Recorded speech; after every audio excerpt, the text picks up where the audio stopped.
And here are who will be running this webinar. Will be the Green Mountain Self-Advocate. So I would like for you to go ahead and please mute your phones until there are questions.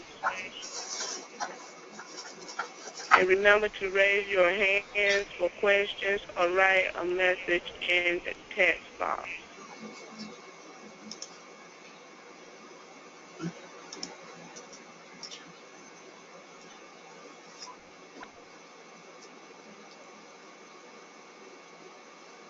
If you are using more than one device this webinar, please do not place next to each other to reduce echoing or feedback. Make sure your speakers are turned on.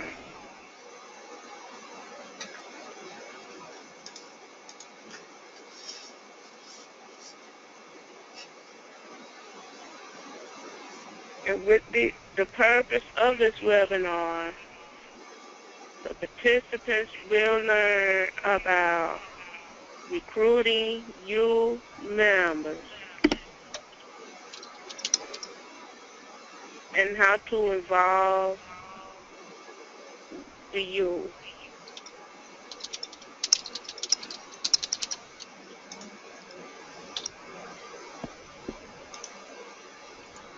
How many members do you have in your self-advocacy group? So that are one of the questions that each state will have to answer. It could be less than 10, 10 through 25, 26, 99, or more than 100.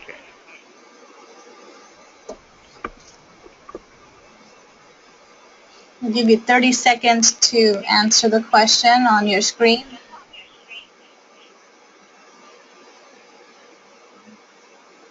Hello.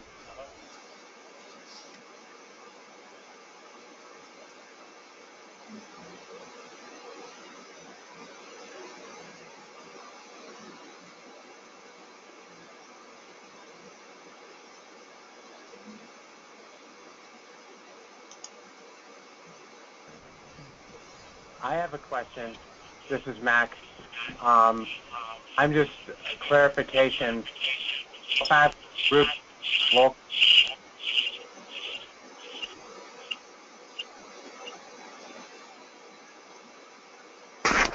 Max, this is Vicki. What was your question?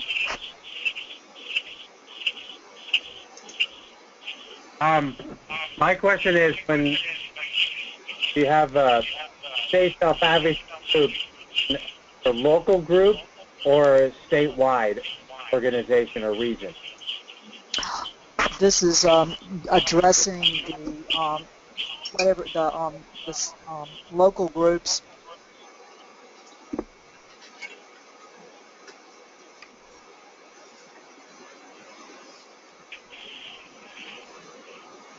All right, we're going to close it now. Yes.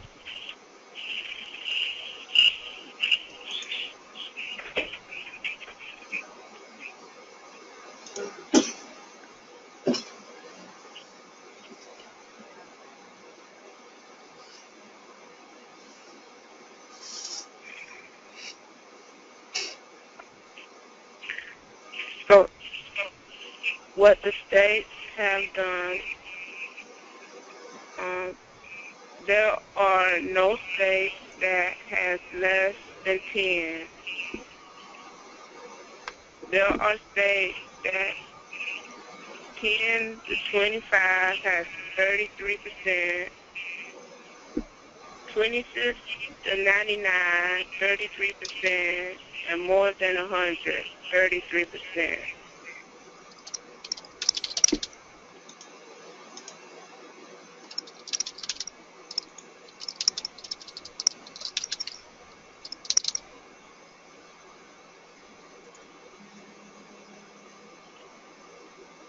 Right, next poll question, Jaquetta.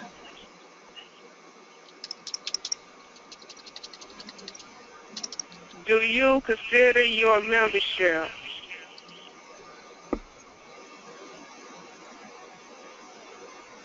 Diverse.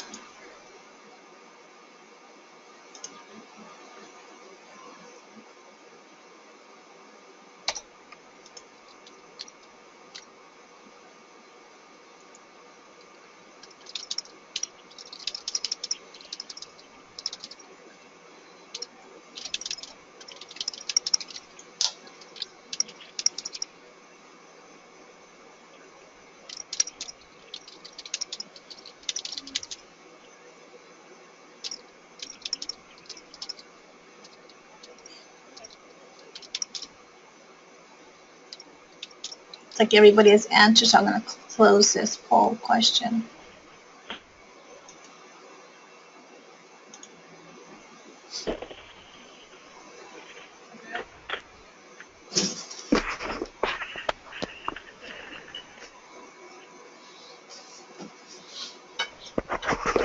Shaquetta, you want to read the results?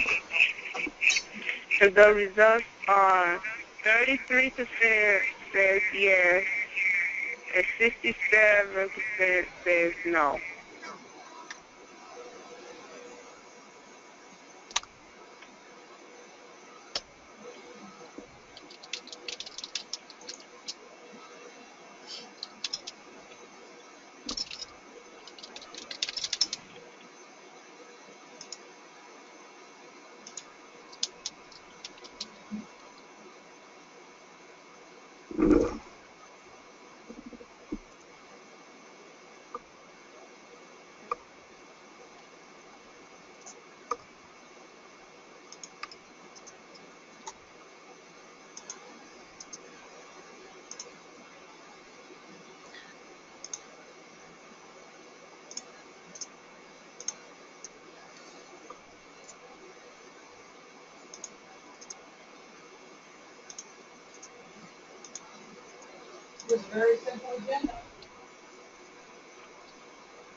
Shaquetta, you want to Yeah. introduce would you like to introduce our title of our webinar and turn it over to Green Mountain Self-Advocates?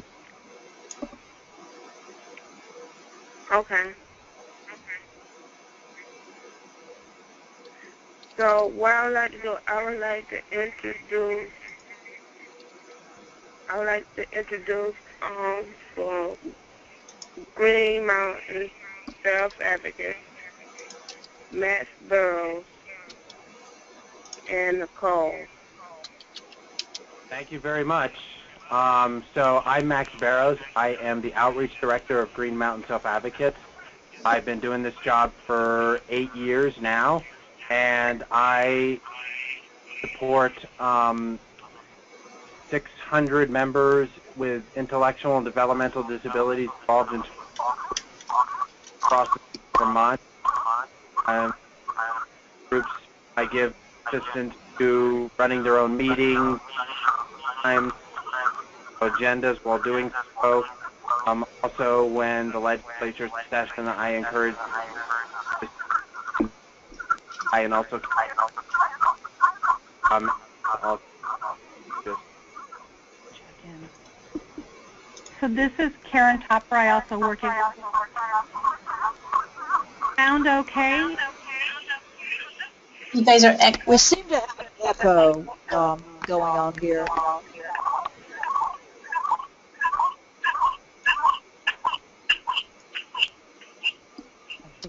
Can everybody make sure they're muted and they don't have too many devices turned on next to each other? That seems to be better.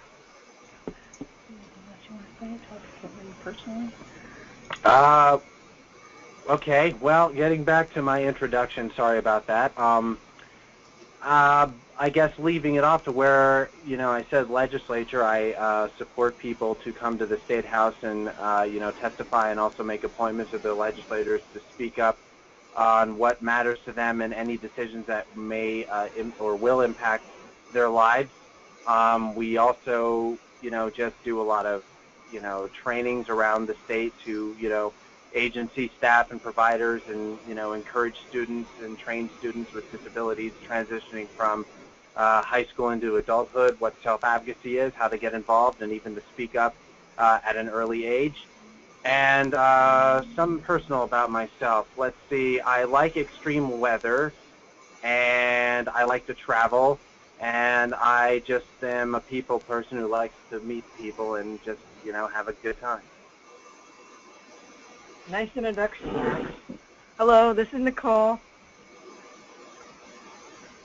Advocacy Director, Green Mountain Self-Advocates, also known as the Budget Watchdog, Guardian of Inclusion. Say something about yourself? I love to travel. I'm a die-hard Red Sox and Patriots fan. And this is Karen Topper. I just want to add that Max got involved with Green Mountain Self-Advocates when you were still in high school, right? Yeah. Yeah, and then when Max got out of high school, you were working in the restaurant business, right? Yeah. Yeah. And then what do you always say about how you got involved in self-advocacy? I say that, an arm came in and pulled me out of the food and filth compartment and said, "You're coming with us. You're with us now, and so we need a leader like you." So I let that arm come through the wall and pull me out of there, and since then I just have a wonderful job that I could not ask for and any better, and I wouldn't trade it for anything else. And Nicola Blanc started maybe when you were maybe 20, 21? 2007, October. Yeah, so she was also in her very early 20s. Found out about it through a home provider. Helped pull me off my parents' couch. All righty, so that's it for introductions.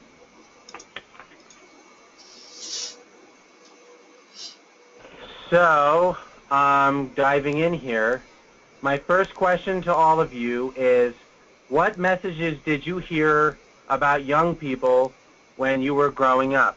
And take 2 minutes to think of your answers, and think about the myths, all the myths people say all the time about you.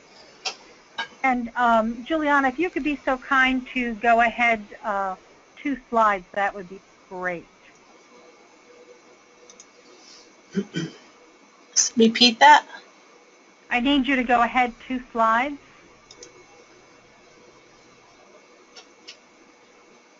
Can you change the slide? Is that right? Nope. No, change it. Move it 2 slides, Juliana. Move it up 2. Yes, move it up.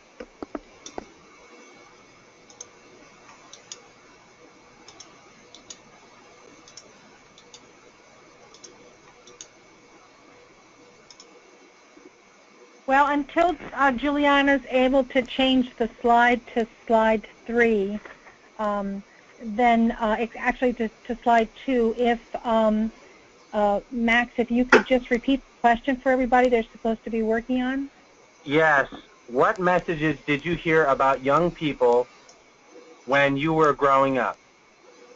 So take 2 minutes to think of your answers, and think about all the myths people say all the time about you.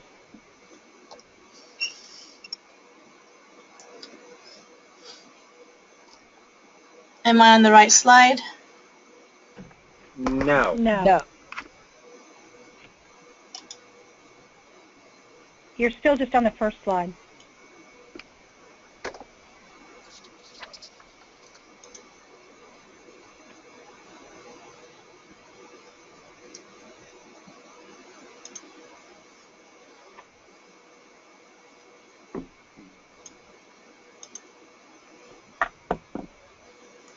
Can you see this? No, it's not been moved, Juliana. It just needs to go 2 slides forward. Hmm. There seems to be something not quite working correctly.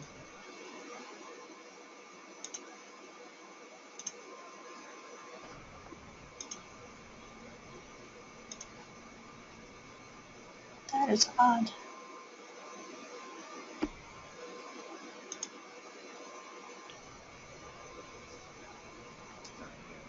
No, I just thought maybe I'd try, just in case.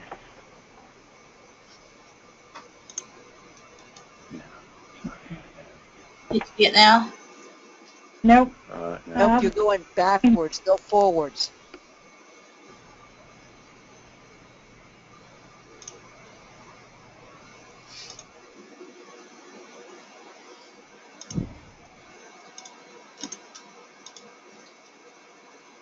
There you go. Yes. All right. Technology. You got to click a whole bunch of things.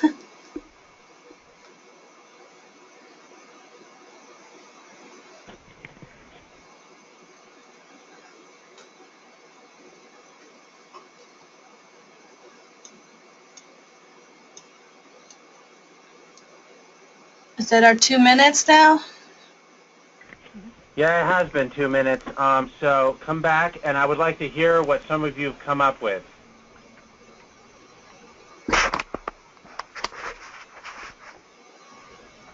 Unmute people so they can speak. Let's hear from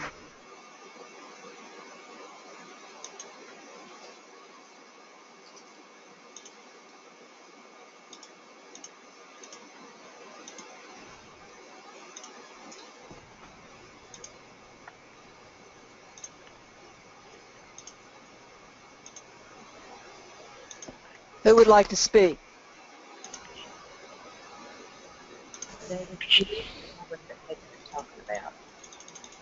All right, folks. If you would like to answer, you can raise your hand. I've just unmuted everybody.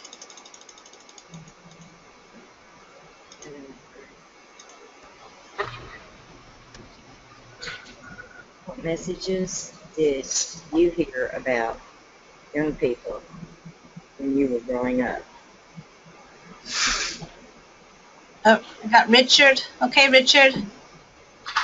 Hey, good afternoon, everybody. I heard that they are radical and that they are destructive and they don't always have it all together. Good one. Or bad one it is, as it may be. Yes. Good one on your part in terms of, Remember. presenting that. Anyone else?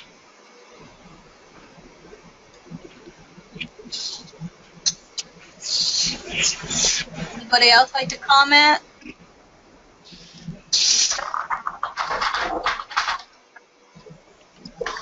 That might be it, Max. Right.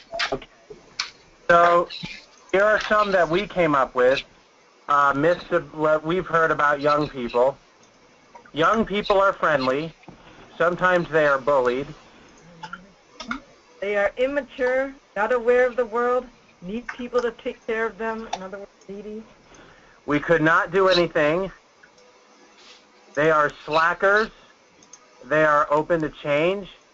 Youth are powerful, but they don't have enough life experience. They're not taken seriously. Next slide. So beware, these old messages can get in our way when we are trying to talk with young people. It is very important to replace these negative messages with positive messages about youth. So the point of that exercise is if as you're growing up you hear all these negative messages about young people, then when you go into a high school or you start talking to young people maybe at your church or in your town, sometimes those old messages are floating around in your head. And so you need to make sure that you are getting rid of all those negative messages and don't listen to them, and so you can really give the young person a chance when you first get involved with them. Next slide. So here are some suggestions to think about. Make decisions based on a person's experience. Don't just look at how old they are and assume they don't know how to do something.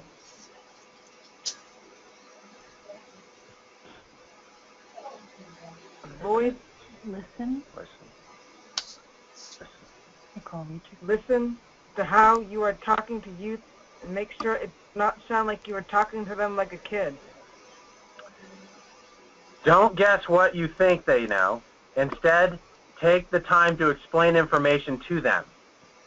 Try not to make jokes about being young, like you're still a little wet behind the ears. When you grow up, you'll understand. It's just a phrase. You'll grow out of it. I like that saying. So this is Topper, and I just want to say that I unfortunately had one of these experiences just yesterday.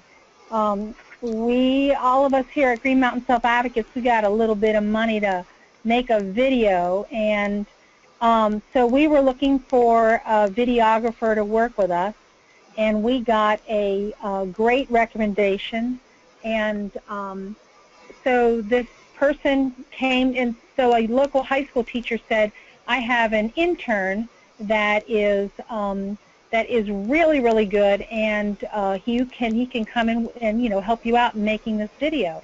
Well, when this teacher told me he had an intern, I assumed the person was like in college or a graduate student or something like that. Well, lo and behold, when the person showed up to help us make our video, he was 17 years old. He was a high school student. And so I had to really hold back and not act surprised or make sure I didn't pass any judgment on this great young person who actually is a great filmmaker. And so I just put it out there that, it's just kind of a natural thing sometimes when you start working, especially if you're older, a person like I am, if you start working with youth, you have to be careful that you don't start making judgments about the fact that they're too young and think they don't know anything. Now, they may not know a lot of stuff, but don't base it on looking at them and make an assumption. You want to give them a chance and base your decisions on what their experience is. All right, Nicole, we want to go to the next slide because Nicole has another question for people. Or not a question, but sometimes adults can be disrespectful of young people. It's no one's fault. We just need to be careful not to put somebody down.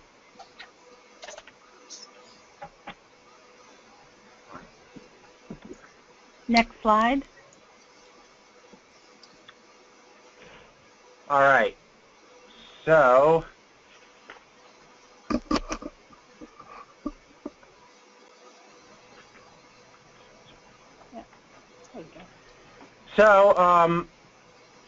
make sure you don't ignore young people when you are busy with more important things. Don't use advocacy words that is unfamiliar to young people. Remember, use words everyone can understand. In your group, don't just ask young people to handle only small or not so important jobs. Try not to be surprised when young people say something intelligent, when they are dressed nicely, or when they are well organized. Now you have a question. So, next slide. Second question is, what attracted you to get involved in self-advocacy? So please take 2 minutes to think of your answer. I'll repeat, what attracted you to get involved in self-advocacy? 2 minutes.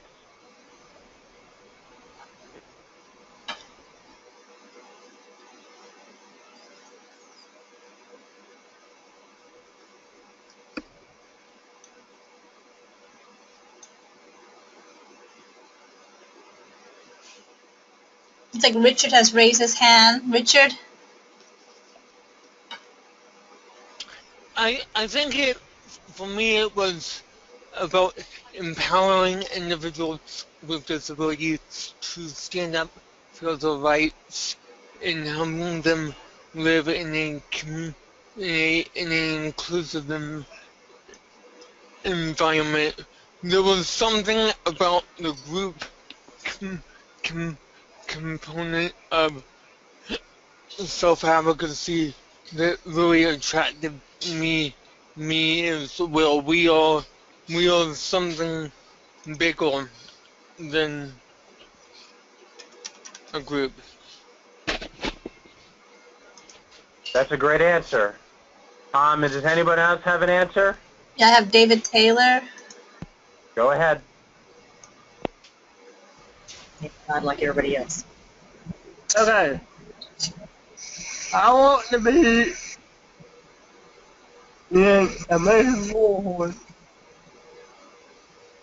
to change the disability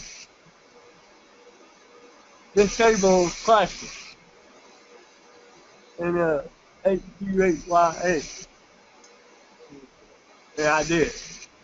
It took me 5 years to do it.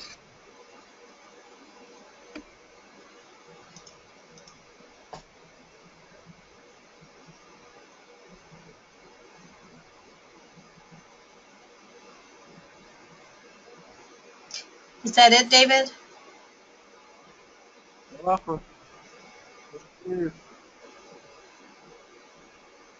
All right. Looks like we have Arizona wants to speak. Arizona Jenkins. Go ahead, Arizona. Really? Yes. Oh, I always wanted to be a good advocate because I always wanted to help people because my mom taught me to always stand up for the right and the right of other people and to develop the other one always help those in need.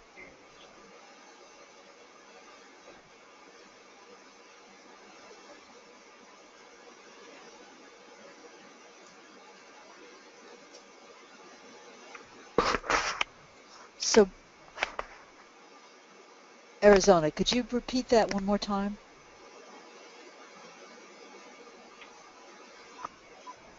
And then I always wanted to be a good advocate because I always wanted to help those in need.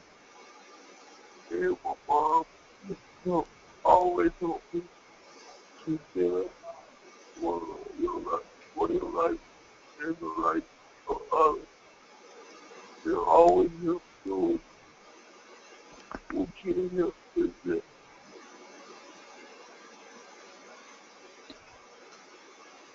So, Did you get that?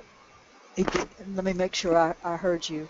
That you always thought that self-advocacy was important because it helped people get involved in things and in the community. Is that kind of the gist of what you said? Yeah, it always help those in need. There's someone you can always help. everybody help. No matter who you are, getting help people, getting help yourself. So it's that you're showing people that you can help yourself and other people and teaching others so that they learn to help themselves? Yeah. Okay. Thank you. Yeah, thanks. All right. Richard again. I did not mean to press that. I do apologize. Okay. So I do apologize. Microphone off. All right.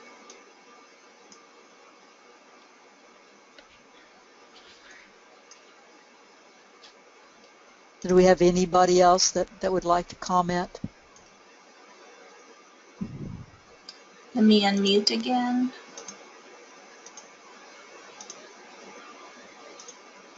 Okay. Nobody yet. Anybody else want to comment?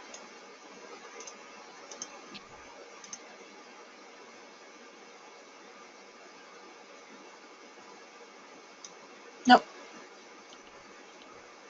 Oh, Arizona again?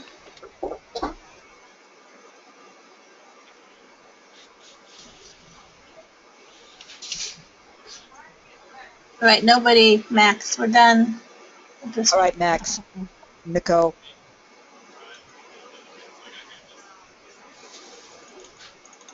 Y'all can go ahead.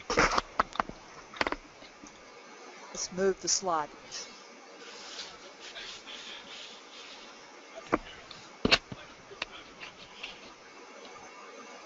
Going to the State House to change laws and improve our future.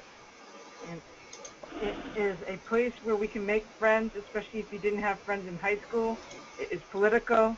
I learned about it from support staff the first time. Went to a local group. I thought, oh, cool, I can have friends my own age. I found friends who accept me. The first time I went to a regional conference, it got me involved in the local group. I enjoyed the social aspect, and I was searching for answers and resources.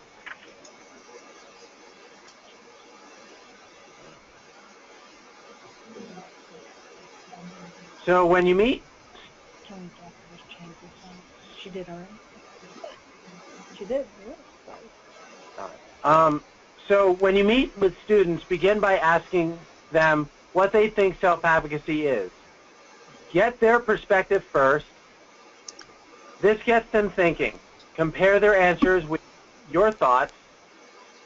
Ask them what they think when they hear the words independent living. Compare their ideas with what others have to say. Be open to new ideas. Ask students when they see themselves beyond high school. Keep in mind, this may be a hard question to be asked. Students may not be able to answer this question the first time. So be patient, but keep trying. It might be the first time they have talked about growing up with peers. The truth comes from us, and it is not sugar-coated.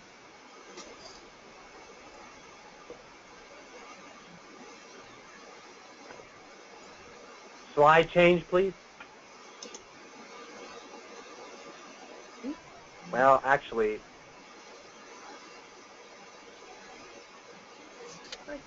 It's okay. I think we either went ahead to, but it's okay. We can just tell you what it says. Try going back, though, just one, Juliana, if you don't mind. our bad. It just seems like there's one missing, but that's okay. So, Nicole, you have a few other tips that you wanted to share. Self-advocacy can give you the courage to listen to your voice. A peer atmosphere helps you say what is on your mind. Talking to a peer is different from talking to a teacher. A peer can make you feel more included. Let them know they are not alone while facing challenges. Be careful not to shut down another person's dreams. Try to make everyone feel listened to. Always support youth to make their own decisions. Give them a chance to take control. So I'm going to give you a little story here that was kind of not a good story. I won't name the organization, but there was another advocacy organization in Vermont who decided that they wanted to do some work with youth in high school. And, you know, that's something that we've been doing for many, many years. And so all of a sudden we got these panic calls from some of the teachers saying, oh, no, you guys got to get over here. This is a real disaster. And what happened was that some of the other people that came in, like I said, I'm going to be nice and not name the other organization, although the other people were people with disabilities. They came in, and when they were working with people trying to help them pick their goals, they they picked the goals for the students. So they talked to them all about picking goals, and then they made the judgment that the students weren't smart enough to pick their own. So when they came back, they literally had picked the goals for each of the people themselves. So so anyways, we were, you know, went in and kind of, I mean, I don't want to make us to be like the big heroes here. We really aren't, but we make mistakes every day. But boy, that was quite the story, and it took us a while for the students in that school to even really want to hang out with Max and Nicole and Sterling and other people in our organization, because they just saw adults as, even adults with disabilities as people they were going to try to tell them what to do. So anyways, just want to share that story there. All right. Next slide. Next slide.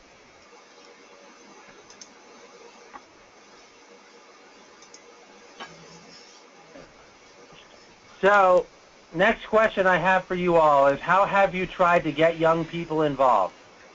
So again, take 2 minutes and come up with a good answer. So again, how have you tried to get young people involved? 2 minutes.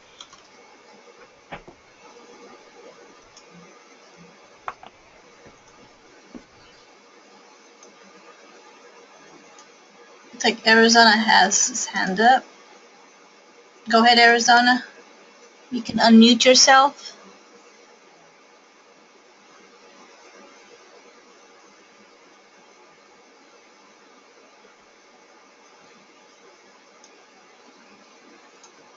Hello? Yeah, there you go. The best way to do that is to worry about you have to go out and help people. Let them know who you are. Let them know what you stand for. And you have to be a leader. Look, when you be a leader, people watch what you do. And when they see you do the right thing and do what you want to do, what you do, that is the best. So you will start at an early age. Let them know that they are somebody that they can be attentive.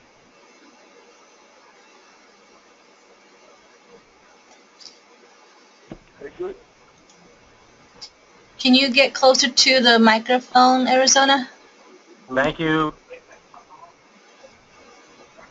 I got my hair laid off and get some fucking money. I'll try it again. I said the best way to get people involved is to go out and talk to them and let them know what you stand for and what your group is doing. And then they want to get involved that way.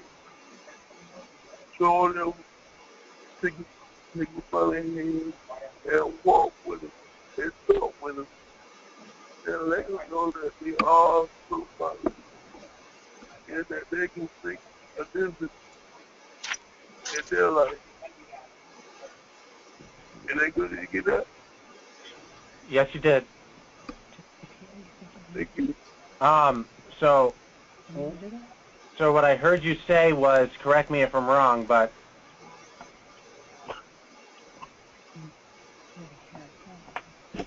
I'm here asking the question, right, Arizona? I'm just trying to get what was just said. So Yeah.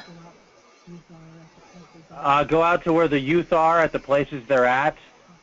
Talk to them. You gotta go out. Get involved with what they're doing. You gotta Kinda go out let- where they are. And you gotta talk with them one-on-one and let them know that they can make a difference, that they are somebody, and that they can do it. All they gotta do is believe in themselves. If you believe in them, you can do it.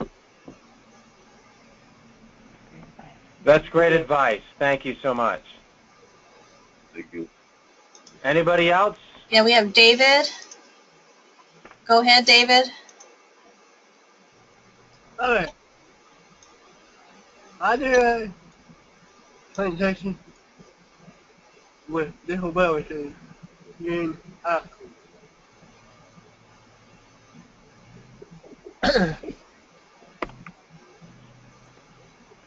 Tell them about your work.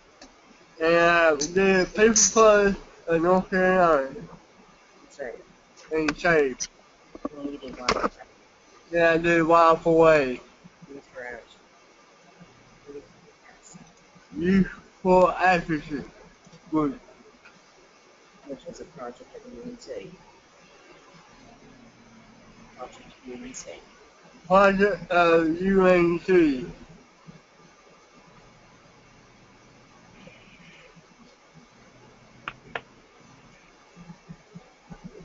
Mark Aurelius. Thank you, David. Thank you. Anybody else? So I'm going to unmute everybody. Anybody want to comment?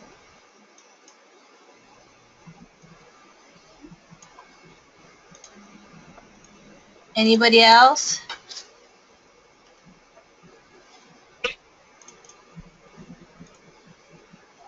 Amy? Amy? Hello? I have one from Oklahoma. They said we started self-advocacy chapters in our schools. Yeah, cool. We've done that.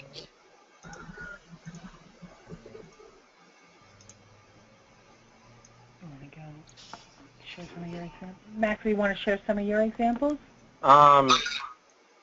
Sure. I think I will share some of my examples unless anyone else has anything to say on this question.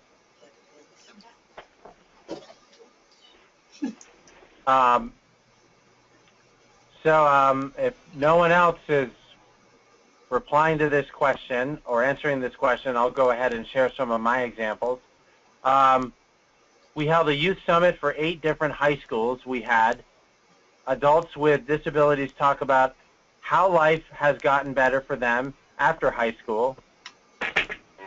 Maine, the state of Maine, is doing leadership training specifically for youth. This is a way to connect with them with the state self-advocacy group. And we reached out to the area high schools and we tried to set up a peer mentoring program. It was not as successful as we wanted it, but we did get some youth to join our local groups. We knew families or teachers in 3 different towns who helped us get groups going in schools. We put the goal of working with students in your organization's strategic plan. Make videos with young self-advocates telling their story and describing their dreams for the future. I just want to, this is Topper, I just want to share one comment. That whole, that little suggestion that we just made about making sure you put the goal of working with youth or working with schools in your strategic plan was really key for us, because I know with us, we review our goals, at least every other board meeting, and so, we had to hold ourselves accountable what we have been doing to be able to, like, what are we doing? What steps are we taking? What are we, what committees are working on it? What have we done about working with youth? And so that really kind of helped us not let us forget the fact that that's a real important thing for us. And then also, Max, you want to talk a little bit about that picture? Sure. Yeah. Basically, that picture, as you see on the slide, that is me filming students with disabilities to share their hopes and dreams and goals for the future. So that's what I am doing in that picture. And we did that at the Youth Summit, and that was really something people really loved. It was really a lot of fun to do that. So we're going to move on to some other tips if we can go to the next slide.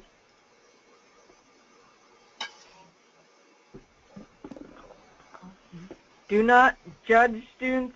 Tell them their opinions are important. Keep your own opinions to yourself. Students may not be used to being asked their opinions at first. Encourage students not to judge each other. Find meaningful ways for youth to get involved. For example, attending a statewide self-advocacy conference, working with you on a community service project, helping teach a workshop, or presenting to a group of family members. Remember, we are all individuals. When a teen expresses their opinion, they are not speaking for everyone under the age of 30.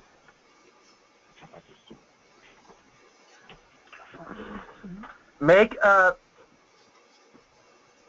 the me next slide if make the meeting fun with lots of hands-on activities.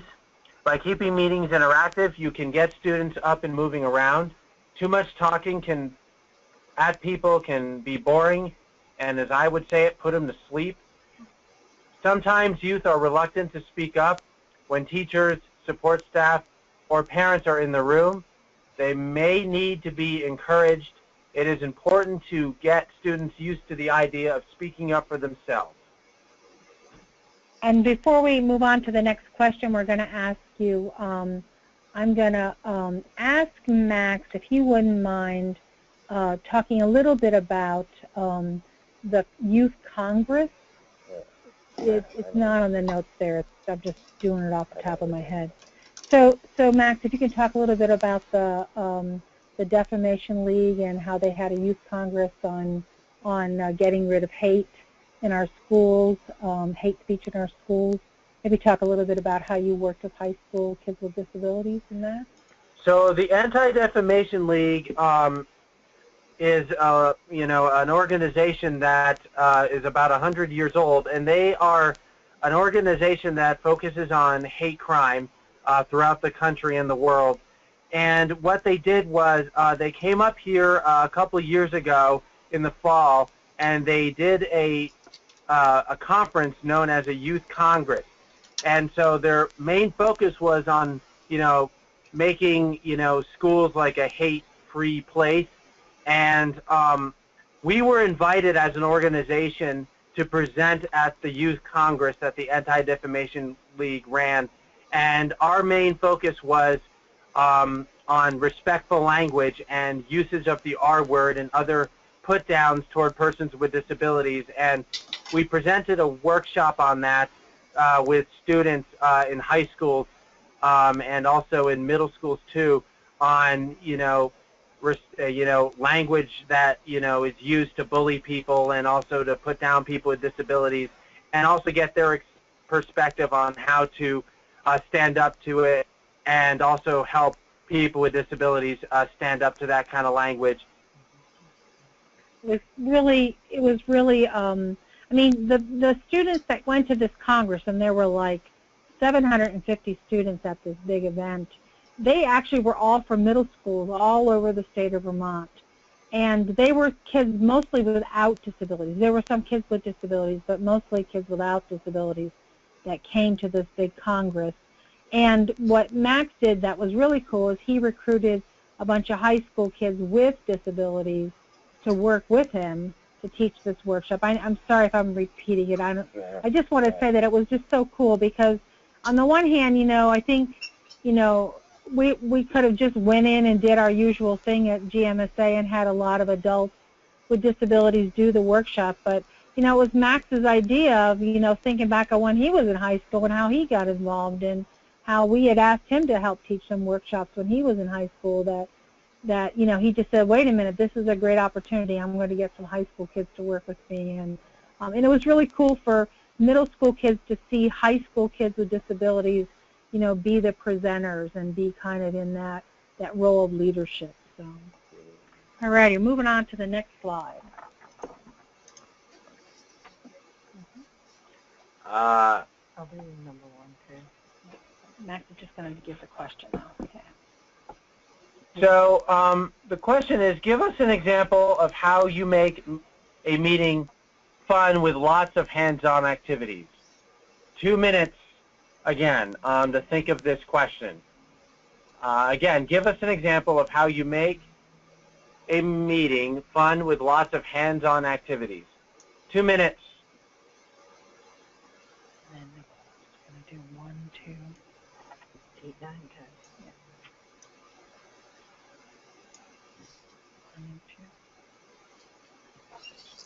I have Arizona. 8, 9, 10. Go ahead, Arizona. In the day, that the people talk a lot of people. Did you get that? Don't do it on time.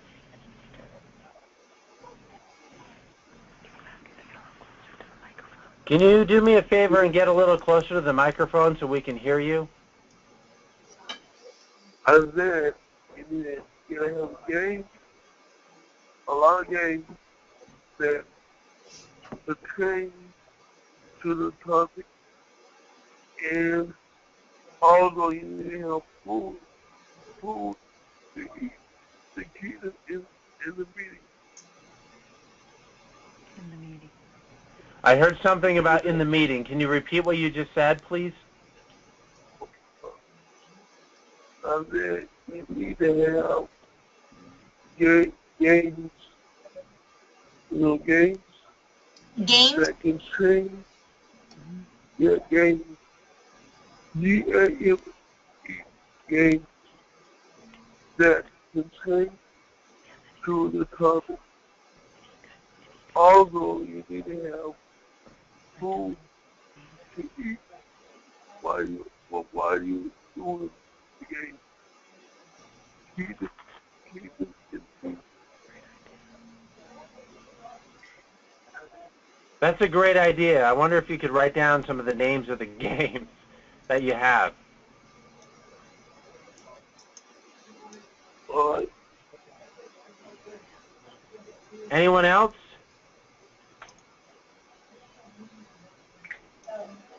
No one hasn't raised their hands yet.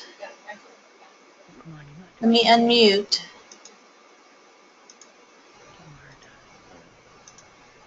These are games, people. Come on. Anybody else have any other comments? I guess their meetings are all pretty boring and they don't do anything fun, Max. I don't know. Oh, yeah. They're games. They're games. Come on. Anybody? Steve? Don't be shy. I'll have to come down there and teach them how to have some fun in the South. They're all serious. Nobody? All right, good. Okay.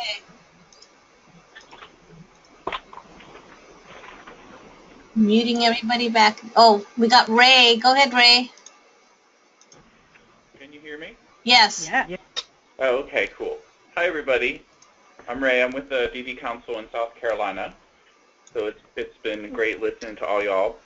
One of a really successful icebreaker activities that I occasionally do in meetings that I lead is called connections.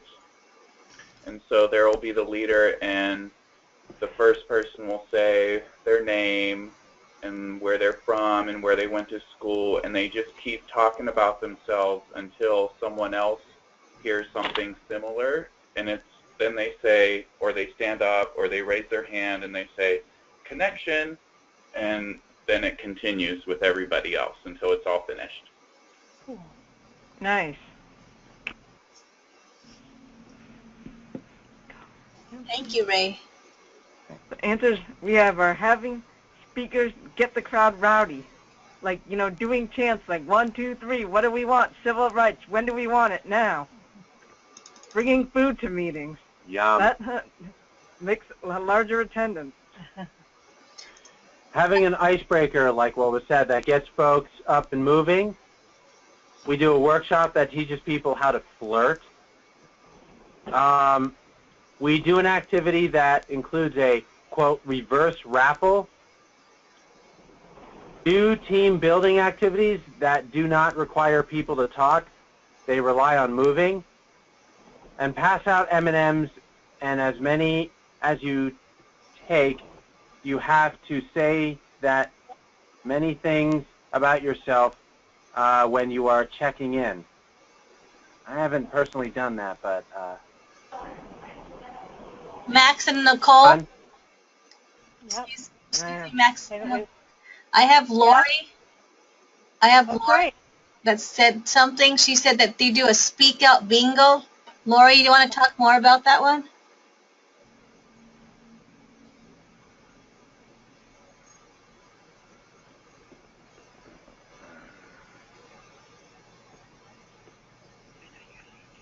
Maybe not.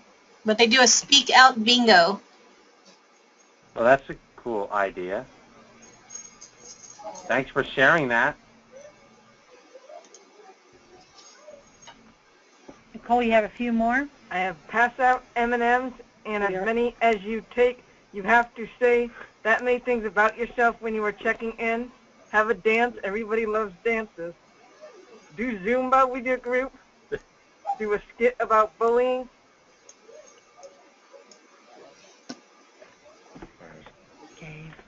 Gave raffle tickets out to people who are putting self-advocacy skills into action during the meeting. How about that?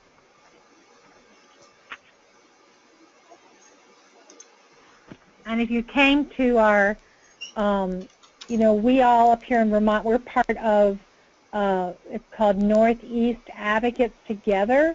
It's kind of the same way like you have our community standing strong. We have the same kind of deal up here in New England and with New York. We have a similar kind of grant, and so we have a really fun. We love doing our icebreaker. We'll have to send you the directions for it, but it's all why we're neat. It's why, and actually Nicole says it's why we're neat. You know. Anyway, so the icebreaker we do is just we have everybody stand up, and then we'll have somebody on one end of the room say like, you know, if you would if you'd want true love or $1 million. Yeah, I say exactly. $1 million. So one person will say, if you want true love, go stand over there by Nicole, and Max will say, if you'd rather have $1 million, come over and stand by me. So we have all these different different sayings that we do, and the funny part about it is that as the years go on, the list gets a little racier and racier. It's been a lot of fun. So we would love to share with OCS, with our community standing strong. We should make sure to remind me, Juliana and Vicki and David, when you see Max and I next, we'll make sure we give you this icebreaker. It's been a lot of fun to do it. So Great. all right, we got some few more tips here, right? Yes. All right. We'll just switch one for one. I'll do 11. I'll do 12. Okay. Remember, students have busy lives. They may choose to hang out with their friends instead of meeting with you. Respect their choices. Set up group agreements. Group agreements include everyone, and they are different from the rules that students are used to. They should include reminding seasoned leaders to talk as little as possible. Yes. A disability rights meeting may be new to youth, so remember to take your time and not to go too fast. Next slide. Be careful not to interrupt a young person. Give them time to share their ideas. When an adult interrupts, it sometimes can shut the person down and they stop talking. It is okay to ask for clarification after they are done speaking.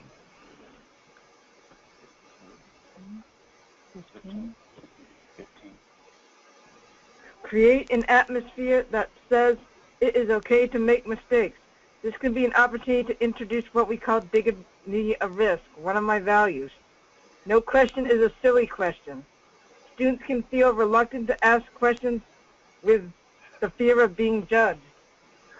And be laid back. Listen, don't jump in with an answer. Give space for youth to come up with their own answers and ideas. And I'm gonna put in a little tidbit story here. So one time we had this high school student. Actually, you know, Nicole, Max, I think you never knew this guy. This was a long time ago, and he got involved, and we were trying to come up with ways to. It's in the beginning, like in the late 90s, we were trying to think about how to deal with the R word and things to do. And so this young guy said, well, I just think that we need to have a big smackdown, and we have to have all the people with disabilities on one side of the room and all the people without disabilities in the other room, and we just have to have a big smackdown and just settle this thing once and for all. So, I mean, it was, you know, really looking at the peer leaders at the time to say, like, you know, like this guy was really excited about his idea. He never really had shared an idea before, and I'm sure a lot of us might think like, oh, that's really kind of silly or ridiculous or whatever. But the thing of it is that people like didn't give him a hard time about his idea, and they decided to make kind of like this goofy role play about it, and just show how ridiculous it was. And and that was his whole point. I mean, he knew he was being funny when he said it. So I guess what I'm saying is that it would have been really easy for the peer leaders at the time to kind of like just ignore him or kind of just dismiss the idea or roll their eyes. And instead they kind of thought like, well, that's a new idea. That's really different. And then they just kind of thought about, well, how can we really kind of use this in some way? And not that you have to use every idea that someone young comes up with, but it was just a great exercise for people trying to show that they believed in people. So, all right, Max, you got one more question for people, right? And that is on the next slide. On the next slide. I believe. So tell us a short story from your life that is an example of you speaking up, taking control, making a big decision that was not popular with the people around you. So how many minutes? 2 minutes. 2 minutes again.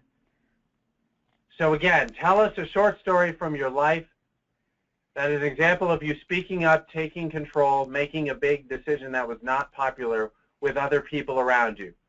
2 minutes.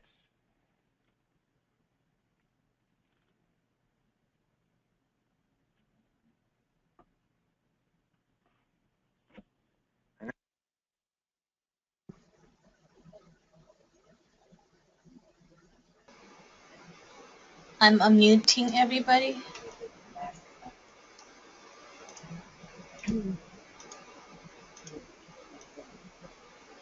Anybody want to comment?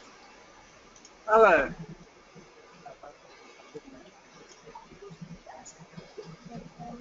Who's speaking?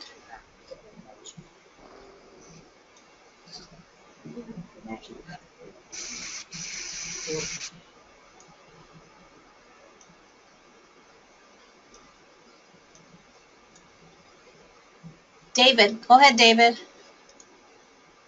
Hello. I was in junior high.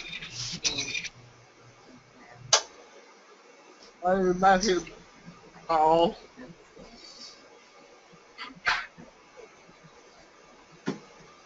That's how I was taught.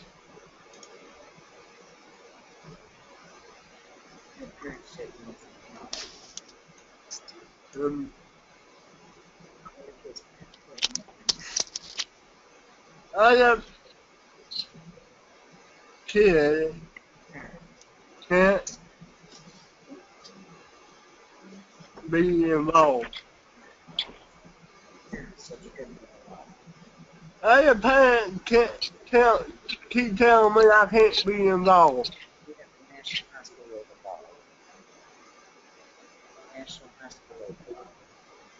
That's high school involved. He's having a bad TBI day. He was wanting to be in the after-school program that they had. It was not like he was playing JV or anything. It was just an after-school program, kind of like a rec center in a rural area. And they told him once he got to junior high, he couldn't do it anymore and he could there with the other kids because the parents were competitive. And he went to UVA Medical Center and talked to them there, and UVA got him in touch with the National High School League, who came back and said he absolutely could be involved. There was some jump shot thing that he could do, but he could sit on the sidelines with all the other players in uniform. It was not a popular thing with the parents. All right. Well, thanks for sharing that. Anybody else? Anybody? Hello? Chiquetta? Yes, can you hear me? Yes, go ahead. It's just a short story that how I was in school and that how I had always want to go ahead and participate whatever they have going on. But when I but when it always end up coming around, it says that I cannot go ahead and participate because that how I was too slow at it that by me learning. So really, I always end up having someone picking or either teasing, calling me names, and that's why I always end up having someone to go ahead and trying to take advantage of me, taking advantage of my life. So really, I always end up going having someone trying to go ahead and take control of my life, and that is really the story that really had got me on what had gotten me by me speaking up, and by me taking control. Okay. Thanks, Shaquetta. That's a great story. That's great. Well done. We miss you, Shaquetta. We want you to hang out with us for a month. Everyone in Vermont got to hear wonderful Well, I stories love from to say, Shaquetta. I'm alive. I feel good. I love that. I have a comment from Arizona. He said, sometimes I get some bus drivers that don't know where they are going, so when I tell them how to go, they don't like it. Oh.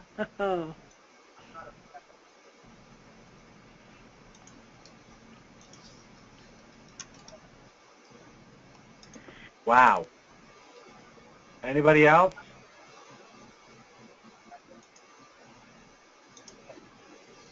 Don't have anybody else. Well, we're gonna end this by. I hope you don't mind. We're gonna Max and I are gonna do a little role play here. We're gonna show you an activity that we do it with a lot of local groups, but we really do this a lot with high schools. And it's all about. And I'm so sorry we didn't. We should have included this on our PowerPoint, but I promise you, Juliana and Shaquetta and everybody and Vicki, we can easily send you the directions how to do this. But basically you are teaching people how to make their case. And so first you have people try to come up with something that they want to do, something they want to try that they've never tried before. And then it's just some simple, very simple steps where they kind of work with a partner to try to figure out ways that they can make their case to be able to try out this new thing. And then we do this role play where we have them, they have to make their case to a really grumpy old curmudgeon who is, to a person that's going to be like, oh no, you can't do that at all. So, and we have them really practice, and then if they get stuck, they can turn to the audience and they can get some help. So Max and I are going to show you how we do this. You want to do the riding your bike, Max? Sure. All right, go for it. All right, so here's this role play, all right? Remember, this is just pretend. I'm not usually this much of a curmudgeon. Hello, Karen. Hey, Max, how you doing? Good. Yourself? Doing all right? I'm doing good with myself. What are you going to do this weekend? I'm going to go probably just hang out with some friends. But I was wondering, you and I ride bikes a lot, and I was just feeling like trying something new. And I was wondering if I could ride my bike into town all by myself. Well, I don't get it. I mean, don't you like riding your bike into town with me? Oh, I do. Don't get me wrong, but I just think that I would be confident. I'm confident enough to ride it. I just want to give it a try on my own, see what it's like. Well, I don't know. I'm actually pretty nervous, Max. You got autism, and sometimes you get a little distracted, and you kind of look at other things on the side of the road. I don't know, man. This is making me kind of nervous. Are you really? I think it's no big deal. I'll ride wherever you want to go. I'll go when you want to go. I think we have a good plan here that you can just keep riding your bike, and we can do it together, and then I could know you're safe and you're not going to be hit by any cars or anything. So let's just keep it like this for a while. Are you sure about this? Do you have a cell phone with you? I mean, I could probably make a plan of, like, meeting you somewhere in town and, calling you. And, what you could do is you could probably, like, get in your car and, drive and then, like, check on me. You'll see me, like, probably on the side of the road, pretty much just chugging along. But I do have a cell phone in case anything happens. I mean, they do have those. Unlike You're right. the olden days. You're right. Unlike the olden days, I do have a cell phone, and you could call me. But I mean, do you even know the rules about riding a wear bike? A helmet? Yeah, I always wear a helmet. You always wear a helmet. All right. I mean, but what about? I mean, do you know the rules about riding a bike? I mean, like, how to make a turn and stuff like that. Yeah, I mean, I do, like, when I ride in traffic, I point the finger left if I'm turning left, and I point the finger right when I'm turning right, and I've done that before, and when I ride in traffic, I kind of go the same speed as the cars, and whenever there's an emergency vehicle behind me, I always hear it because I'm very sensitive to emergency sounds, and I can see it and hear it, and I pull off to the side of the road and stuff like that. I just want to make one thing, though, is, like, I understand you're worried about me, but you know that I wear a helmet because you've rode with me a bunch of times. Why don't you ever think about some of my siblings who have not worn their helmets, and they've ridden their bikes all by themselves to town and back without anything on. Mm-hmm. To be honest with you, I'm more worried about them than I am myself. Because sometimes they ride in the middle of the night. Mm-hmm. They've done that because they don't have a vehicle to drive, but they don't wear anything, and they don't have cell phones. All right. Are you trying to change the subject to convince me to do this? I'm trying to tell you that I am to relax and not pretty much loosen the reins. I didn't tell you, sister, to put your opinion in this. This is my case. Okay, brother. Maybe I'm trying to help you. I understand you're trying to help me. You can make it. I understand, but all I can say is just give me a chance. I mean, you know that I'm that I'm careful. I understand I can get distracted, but I've been safe. I know what I know what's going on. I watch where I'm going. I'm very cautious, and I understand it's nerve-wracking to you, but I just am asking for this one try, and if I make a mistake, then I'll be held accountable for whatever the heck happens, because it'd be my fault. But just give me a chance. That's all I ask. All right, role play over. What do you think, guys? Should I let him ride the bike to town by himself? Any comments? Let me unmute. Right, everybody's unmuted.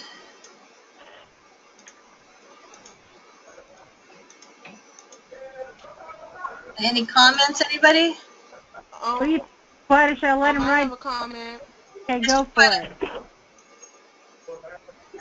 I think that you should go ahead and go ahead and ride because he have a helmet and he has cell phone and that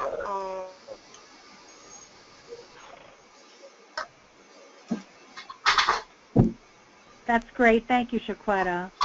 It makes sense, Shaquetta. Can you see how this exercise could be really helpful when you're working with youth to try to help them get some? And he knows how to leave them.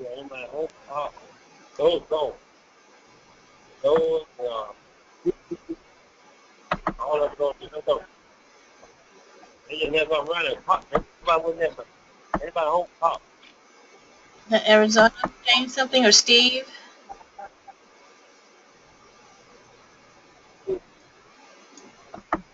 Arizona, go ahead. Yeah, that was good. That was very well put. And I will be using that in my group. Use it in his group as well. Yeah, please do. Thanks. You can steal any of our stuff. It's free.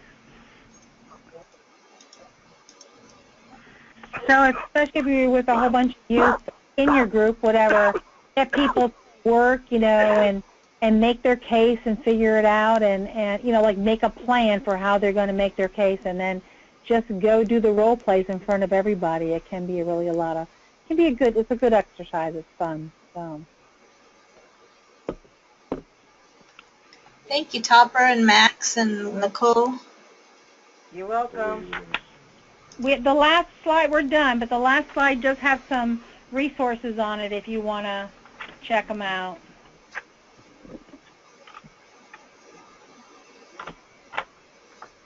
And yeah, Max and Nicole, anything else you want to say? I mean, it's important to get involved with youth, right? I think that in closing, I would really take our information in consideration, and really, I think it's important to get youth involved, and I hope this information on this webinar really helps you.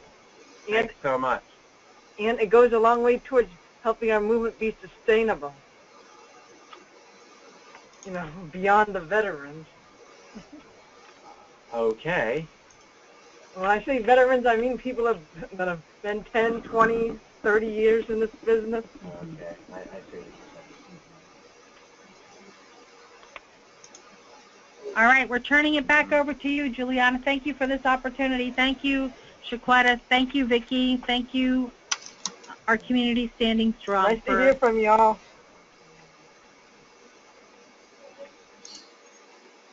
All right, Vicki. I'm going to turn off the meeting. Oh, it's your husband. Okay. Are you on, Vicki? Hey, you can do whatever. Yeah. You know me, I don't care. You can do whatever. What I want to say is that Vicki, are you available?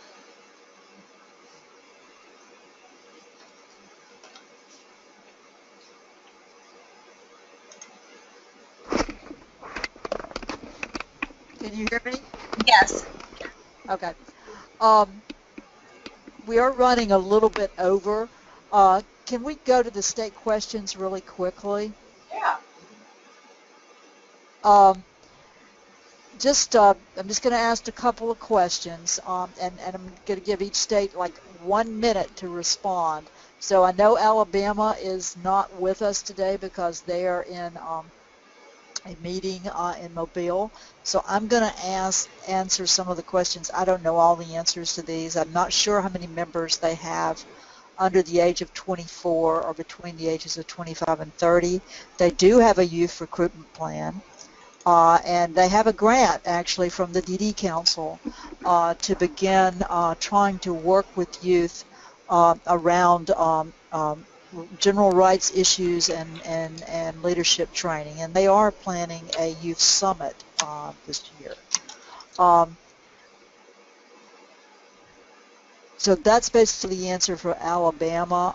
If we could just very briefly hear from Arkansas, if Arkansas is still with us, just any the answers to some of these questions. If you don't know them, just say it. So do we still have Eric or Glenn with us? We have Tiffany and Emma. Oh, no, sorry, not Tiffany and Emma's Tennessee. No, we don't have anybody from Tennessee or from Arkansas. Tiffany is? No, we don't have anybody from Arkansas. Okay. Oh, I thought Eric was there earlier. Let's then go on to Georgia. We have Renita, and is Teresa with us? I just have Renita on. Renita, can you unmute?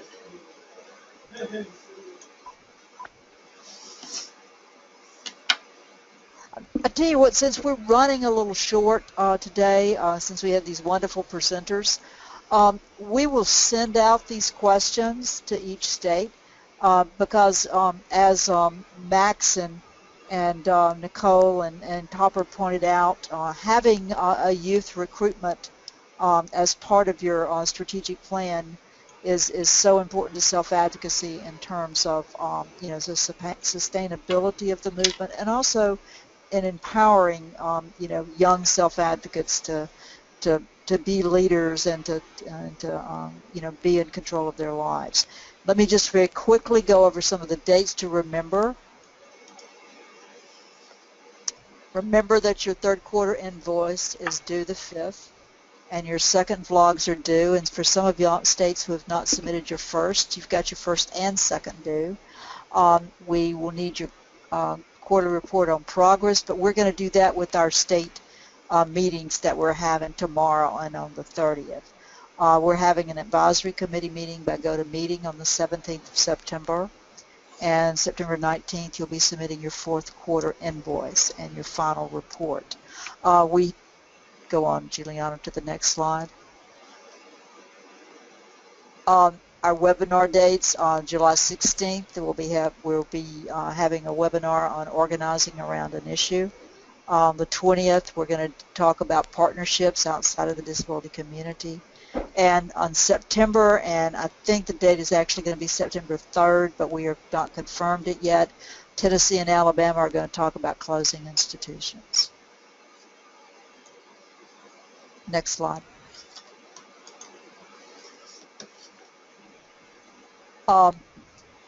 We would like to thank you and on the part of our community standing strong, and would also like to mention that we are actively having some discussions with the state of Mississippi so that they may join our community standing strong.